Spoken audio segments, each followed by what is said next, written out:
హైదరాబాదులో ఎట్లయితే ముస్లిం సామాజిక వర్గం ఎక్కువగా ఉన్నటువంటి పాత బస్తీలో దాదాపుగా 30 నుంచి 35 కార్పొరేటర్ సీట్లు, ఇక ఎంఐఎం తప్పించి ఇంకెవరు గెలవట్లేదు. అక్కడ సెకండ్ ప్లేస్తో బీజేపీ సరిపెట్టుకోవాల్సి వస్తున్నటువంటి పరిస్థితి.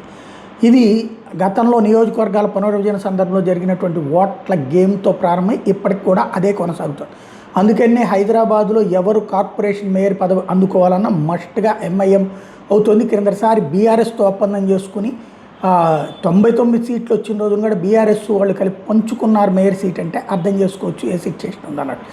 ఇప్పుడు ఎంఐఎం అలాంటి ప్లేస్ని ముంబైలో గోవాండి ప్రాంతంలో 6 సీట్లు వాళ్ళు తప్పించి ఇంకెవరు గెలవట్లేదు. ముస్లిం సామాజిక వర్గం సంబంధించి ఎంఐఎం తప్పించి ఇంకెవరు గెలవట్లేదు. ఇది ప్రత్యేకించి డెమోగ్రఫిక్ చేంజెస్ ఎట్లా ఉంటాయి అనడానికి సజీవ సాక్ష్యం అన్నమాట. అక్కడ ఉన్నటువంటి 6 చోట్ల కూడా జరుగుతున్నటువంటిది అదే పరిస్థితి.